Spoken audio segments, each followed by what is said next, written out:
चलो देखो एक्सरसाइज 8.1 सवाल नंबर 11। सवाल नंबर 11 में क्या बोला कि निम्न में कौन सा कथन सत्य है और कौन सा कथन असत्य है, कारण के साथ बताइए। सत्य है तो क्यों है और असत्य है तो क्यों, कारण बताना है सही और गलत होने का।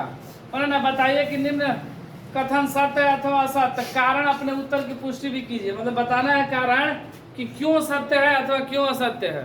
ठीक है, तो देखो पहला सवाल है कि tan a का मान सदैव 1 से कम होता है। बोले tan थीटा का मान हमेशा 1 से कम होता है। तो देखो हमेशा 1 से कम होता है, यह कथन सत्य है क्या असत्य? तो ऐसा कोई जरूरी नहीं कि हमेशा 1 से कम हो, 1 से अधिक भी हो सकता है। जैसे कि मान लो कि हम बगल में ही दूसरा सवाल दिया गया है कि sec a का मान किसी के लिए 12/5, तो ये मान लो 12/5 tan के लिए मान लो, वही जो दिया गया है वह tan a बराबर 12/5, क्योंकि tan थीटा बराबर क्या होता है, लंब बटा में आधार। tan थीटा बराबर लंब बटा में आधार, ये मान लो कि लंब हो गया, ये मान लो आधार हो गया। तो ये क्या 1 से कम है? अगर इसको अगर हम लोग भाग करेंगे, देखो 12 में अगर 5 से भाग करते तो 5 दूनी 10, 2.05 2.4 होता है, 2.4। तो जो 2.4 है वह 1 से कम है कि अधिक है? अधिक है। तो tan का मान हम लोग अगर 12/5 लेते हैं, मान लो tan थीटा बराबर 12/5 हो सकता है ना 12/5, तो ये 1 से कम हुआ क्या अधिक? अधिक। ये भी कोई जरूरी नहीं कि हमेशा अधिक होगा, हो सकता है कम हो। tan का मान लो कि हम लोग 1/2 ले ले 1/2, तो tan का मान 1 से उस समय क्या हो जाएगा? कम हो जाएगा। लेकिन यहाँ पर बोल रहा है कि सदैव मतलब हमेशा 1 से कम होता है, यह कथन क्या है? बिल्कुल गलत है कि वो हमेशा कम होगा, अधिक भी हो सकता है और कम भी हो सकता है। इसलिए कथन क्या है? असत्य है। यह कथन क्या है?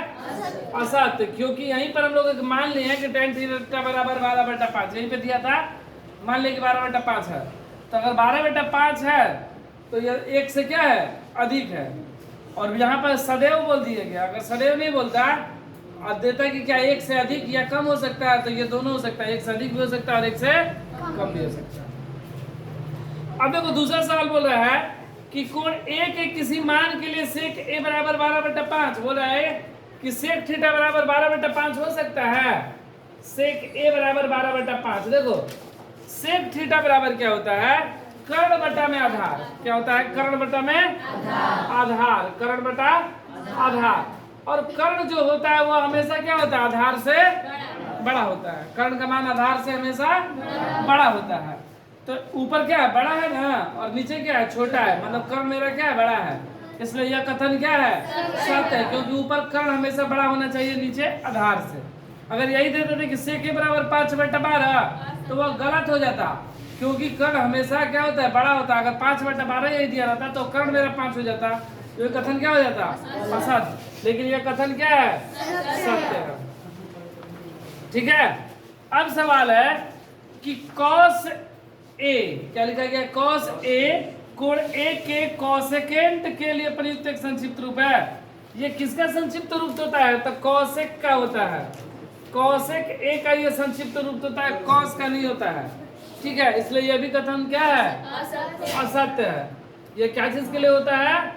कोसेक क्या होता है? कोसेंट, cos का नहीं होता है। अब बोल रहा है कि cot a, cot और a का गुणनफल है। बोल रहा है कि cot गुणे a बराबर cot a होता है, तो यह गलत है बात।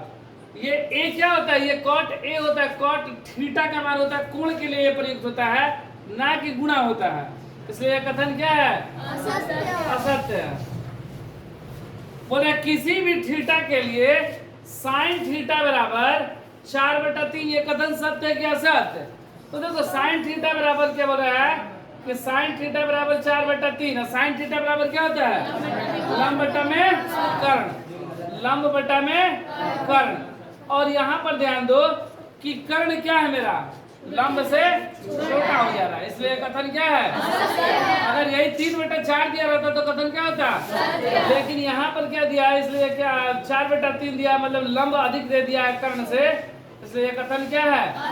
असत्य है।